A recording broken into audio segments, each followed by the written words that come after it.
Alright boys, welcome back to another video. Today I'm making a OFM guide video for beginners. So yeah, basically how to get to 10k a month, 50k a month, around that range, and then scaling. So yeah, obviously I've got a lot of info in my private group for, A to Z, literally everything.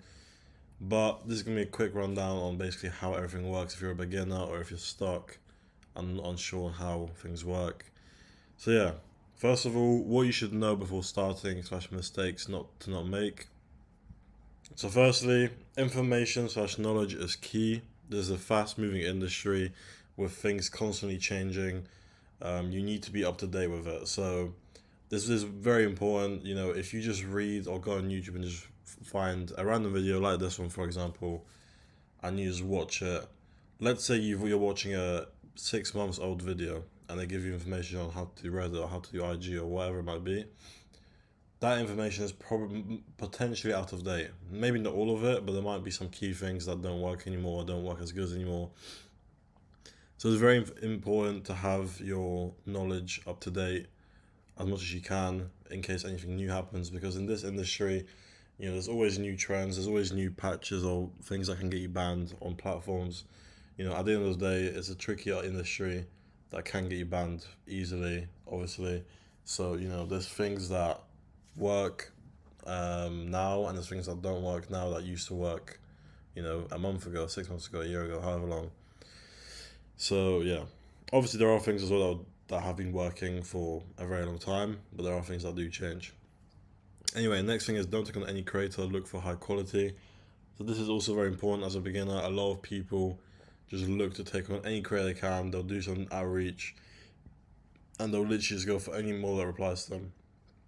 This is a very bad way to start yourself off this business, because you're then just gonna waste a lot of your time working with a low quality model that um, either might have bad looks or might just be lazy or might just have a really bad phone. By bad model or low quality, I just mean anything that I just said, bad looks, any of that stuff, or even just not motivated, doesn't care, whatever it might be. There's a lot of red flags that can be put with a model, so yeah. Next one is networking is important, but be careful who you listen to. Um, yeah, I think networking is very good in this industry. Obviously, you know, it can always help you if you're talking to someone who's maybe making a bit more than you, or even if they're making less than you, they might know something new. But you do have to be careful who you talk to, because, like me personally, I honestly don't network with a lot of people anymore. Unless I really know them and I know that they are making more than me. Like, not for sure. Obviously, you can never know for sure. But if they do seem like a good person and they actually do make more, then I would be willing to network with them. But a lot of people in this space are very toxic, and a lot of people lie, and a lot of people just literally give out fake information, hoping that you fail. As you know, it sounds crazy, but this is literally how bad the industry is. Especially the OFM community. I mean, with managers, not the whole industry, but this community is pretty toxic, I'd say. I sometimes whenever I'm like, or just on my phone, I'll open Telegram and I'll see these like free group chats, networking chats, and there'll be people literally giving out very bad information to beginners. Maybe they're not doing it on purpose. Not everyone is, but a lot of people are. And even if they're not giving out on purpose, if you just network with random people in a free group, you never know if it's for sure true what they're saying or not. So yeah, I think it is important to be careful who you listen to in this space, because you don't want to be talking to someone for ages, taking advice from them, and then it turns out that they're completely wrong, and everything they've told you doesn't work anymore. So yeah. But anyway, starting your agency and outreaching. So first of all, website. The main thing that all beginners always love to make is a website. Of course, it can help you. Sometimes models ask you for a website, blah blah blah. But a website is not needed. It can help, but it is not needed at all. I've literally not had a website for like 2 years now. I used to have one when I started, and then they got taken down for whatever reason, I don't remember. And since then, I've literally not had one, and I've not had an issue with literally any model ever that since then I've not had a problem with. So yeah. Next thing is you need an IG account for basically for outreaching. So an agency account, This account is not really for outreaching, but it's good to have an agency IG account because most of the time models do ask, what agency do you work with, what's the name of your agency, or can I see your agency, whatever. And obviously then you can redirect them to your agency Instagram page. A personal account, basically, you know, an account of yourself that you're going to be outreaching on. Obviously, you might be wondering, oh, I don't have any social proof, I don't have anything to show for myself. This is where you can get pictures from Pinterest. So you can go on Pinterest and you can search, for example, rich man lifestyle or rich man aesthetic, whatever, and get just pictures that make you look like you're rich. All right. Obviously, you don't want to have random people's faces on there because if you've got a bunch of random faces, and then obviously the model going to think, oh, these are just random people, not you. But there's pictures like that, and then obviously results. You know, you can find OF results anywhere. You can join a group and find results. You can, you know, even search up and probably find some results. If you do want to take inspiration from my personal account, by the way, my Instagram is literally just my name, Patrick, and XRM. That's my IG account. Obviously, I promote my Telegram group as well, but it's the same, you know, it's basically the same thing. Like, you know, the way I have my account looking, like a few pictures, highlights of results, blah, blah. It's basically the same thing. I just promote a group. And last one is a fake creator account. So this is where you can basically like DM creators as if you're a creator working with your agency, you know, basically talking as if you're a girl. Because a lot of the time girls do trust girls more than they would trust a random guy that's offering them management. So this can be helpful as well. A fake creator account is literally just as if you were to make a page for Sophie Rain, for example, but it's just not, obviously not hers, that's not your model. And then obviously you can make it private so that they can't see that you've posted pictures at the same time. And as simple as that. Then you just DM girls. Obviously, don't actually pick Sophie Rain. The bigger model you pick, the more obvious it sort of gets that's fake. You know, you should pick a model that's a bit smaller, or not as popular, so they don't, you know, just think, oh, Sophie Rain's obviously not going to be DMing me for management. And yeah, next one is pay someone or create an agency logo on canva.com. You know, nice and simple, just make some logos. Obviously try to make it look somewhat professional. All right, next is start an outreach. So when you do an outreach, main things to look out for is the looks, quality of content / the phone or camera they use, and obviously if they reply, the main thing that you want to really know is how hard working they are, how willing they are to work daily, like how many hours and stuff. But yeah, these are really the main things you should look out for. Obviously, look is number one, right? Even if they're a little bit lazy, if they have good looks, it's still manageable and still scalable. At least the way I operate my agency, like if a model's lazy, we still have ways we can do marketing without her needing to do a lot. Obviously, there are limits to it. I don't mean they can literally do nothing at all and we can still make our money. They obviously do need to be consistent and make content, but we don't need them active, you know, like 5 hours a day. But yeah, these are the main things I would recommend to look out for. Obviously, there are a lot of other red or green flags that you can look out for, like, you know, if they just speak rudely to you, stuff like that. There's a pretty red flag. It's a pretty big red flag that it probably wouldn't end up being too good with her. And yeah. So next thing is closing model, either with us through text or call. First of all, obviously don't be a robot. You're both human. Start by asking how a day is and introduce yourself. And then begin explaining information about your agency, what you do, what you offer, and how it works. And then you can obviously ask her, you know, how's her OF going, and obviously if she has any questions to let you know. And once she's answered them, obviously you can just top it off by just explaining to her how little she has to really do because you basically handle all of it: chatting, marketing, optimization, the full management. All she has to do is make content. Next one, well, not next one, sorry, but if she's happy with it and she has no more questions, obviously you can move forward to agreeing on a percentage split or salary. Obviously, this is usually, I recommend minimum accepting 50%. Any less than that, it's not really worth, in my opinion. Obviously, if you're managing a model making 100k a month and you got 40%, then yeah, that's obviously still good. But you know, you gotta think about the expenses as well. You're gonna be paying some chatters. You're gonna probably at some point end up paying VAs for marketing. All of this stuff adds up, right? So the lower percentage you're giving yourself, the less profit you're really making, because that's one thing in this space as well, is like people post screenshots, but you don't really know how much they're actually making. You know, sometimes I see people flex 100k a month, but what you don't really know is they're actually a Chang agency and they're only making 50% of that. Which obviously, don't get me wrong, you know, you're still profiting, but it's not as much as you know you're making it look. But for yourself, you know, no one cares if you can show a number that says 100k a month if that's not what's actually coming into your bank. So the higher percentage you can get, the better, of course. The minimum I would recommend going for is going to be 50% though. But yeah, after that, if you're fine with it, then obviously ask for her email to send over the contract. Alright, next is onboarding. So obviously, main thing for onboarding is just getting access to accounts, OF, social media, all of that stuff. Preparing a content plan, basically agreeing on how many hours she's going to work daily or weekly, so that you can, you know, constantly send out new content that you're going to need every week. And then obviously preparing for marketing. So create a Google Drive for her to upload content into. If it's not enough, you need to do some research and find content that she can recreate. So basically, if she doesn't have a lot of content yet, then you can go on X, Reddit, IG, whatever type of content you need, and just find models within a similar niche or similar looks, and ask her to recreate, you know, however much you might need for that week. All right. Next one is optimization and planning. So first of all, optimizing the OF. Once you're logged in, obviously you should optimize the OF to the niche you're gonna do for her main account.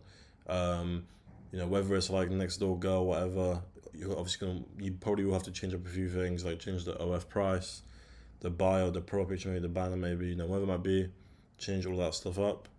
And next is planning what to do for marketing. So I think this part is very important. A lot of people just kind of get straight into marketing without a plan. You should do a little bit of planning. I don't mean take fucking a whole week or 2 weeks of just planning. Planning should literally take you a day, maybe two at max. Just basically just, you know, write up some ideas of what niches you're gonna test out, what type of content you're gonna post, what type of content you want to test out, and then, you know, like what other stuff you're gonna move forward to if that works or if it doesn't work. So for example, you can maybe think, okay, I'm gonna start with feet niche for IG and for Reddit, and if that works, I'm gonna then move on to doing like boobs niche as well on both of those platforms.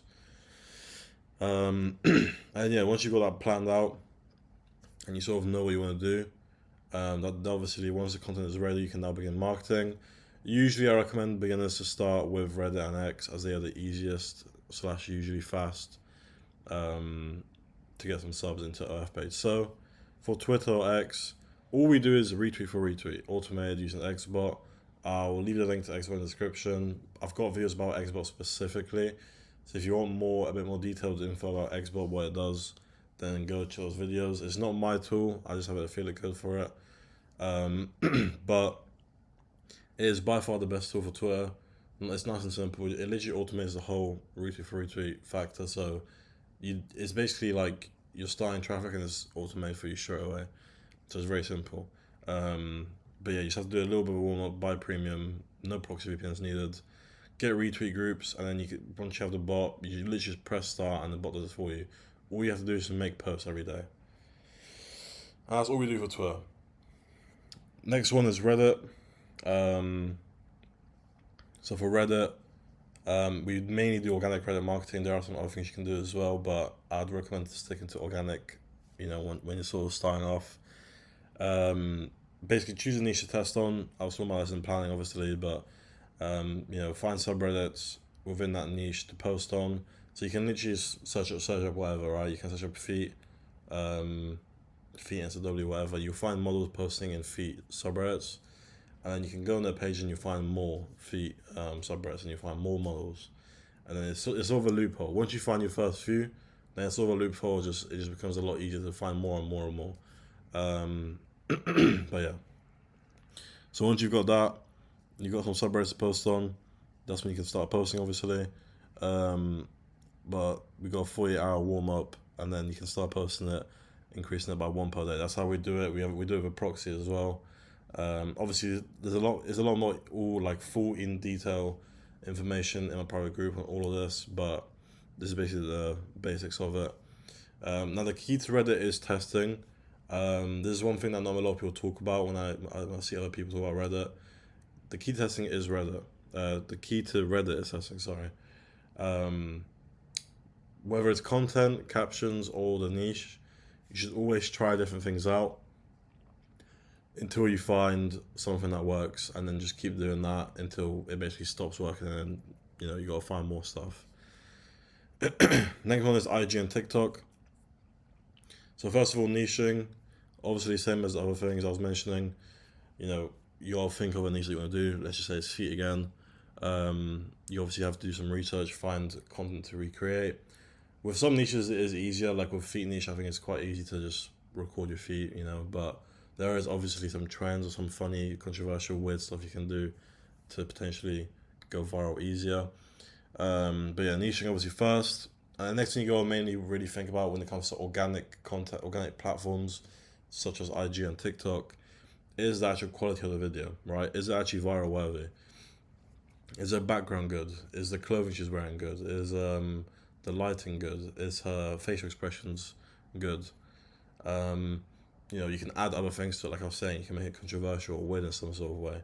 You can just put water on her feet so it looks wet. That always adds a bit of an extra effect to the viewer watching it. Anything like that can obviously make it better, like even spitting. Literally anything like that extra can always make the quality of the video better and more interesting for the viewer to watch and possibly replay it, interact with it, whatever it might be that pushes out more. And last one I put here is TikTok Lives. I won't be going too in detail with this. I don't want to keep that more from a private group, but TikTok Lives is a very good way to get some extra traffic as well. If you do like one a day or a couple a week, it can really, really help you get extra traffic, especially for good ideas. The main thing with TikTok Lives is be creative and just test different ideas out of what you can do in a live, whether it's ASMR or just showing your feet or talking, whatever. There's a lot of things you can do, but it's a very good way to get extra traffic. Right, so next one is chatting. So for chatting, there's sort of two options. You can either just, as a beginner, what I usually recommend people to do while they're working on the agency, still scaling, still doing marketing, like testing the marketing, is just get a chat agency. You're going to pay around 15 to 20%, but at least you know that you're getting somewhat good chatters on your account working 24/7, so that they're making money for you while you're doing other stuff, right? That's what I recommend to do as a beginner, is just get a chat agency and pay a little bit extra to just get it handled for you by good VAs. But once you have the time to actually handle the channel a bit more, is obviously going to be hire your own VAs that you're going to be paying less, like hourly. Obviously, hiring VAs, you need a bit of experience with chatting yourself, I would say. And obviously it takes a while, right? Like hiring and training chatters can take like 2 to 3 weeks, in my opinion. That's the best way to do it. But obviously it is worth it in the long term, is having your own chatters that you pay less, because if you pay an agency 15 to 20% forever, obviously you are missing out on a pretty big profit margin. But yeah, last thing is obviously scaling. This is where, for example, let's say you've already got your chat agency, you've got some Reddit marketing going, you're doing all right, and you're on 10K a month. This is where you can actually go from 10K a month to 50K a month. So obviously one factor of scaling is the chatting, right? If you're with a chat agency right now, obviously getting your own chats is going to help you, because you can train them and do, if you do have experience with chatting now and you understand a bit more how it works, if you hire them yourself, obviously your profit is going to be higher, but then also they're going to work exactly how you want them to, which will obviously help you scale. And then other than chatting, just hiring VAs for literally anything. This can be for more Reddit accounts, this can be for more IG accounts. Or let's say you've just mastered Reddit. You're doing Reddit by yourself, and that's how you're making your 10K a month. Now you want to outsource that and move it over to IG. So now you can hire Reddit VAs to basically you can just teach them to do exactly what you did. And now you've got outsource, and now they're handling Reddit for you. And now they've got the free time to move over and now start IG, for example. And now it's just a repeat process, right? The same with IG. Once you've mastered IG and you're doing good with IG, you can then outsource it to more VAs, and then they can handle IG for you, and move over to Twitter, move over to TikTok. and it's just sort of a repeat. Keep repeating the same process until you've got more models, more VAs handling the things for you, and just keep going from there. And yeah, that's pretty much it for this OFM guide video. Hopefully you guys learned something from this. Like I said, obviously this is sort of like a more basics video on how to actually get started, but I do have a lot more in-depth information in my private group that you can go check out if you're interested. It'll be in the description. So yeah, see you guys later.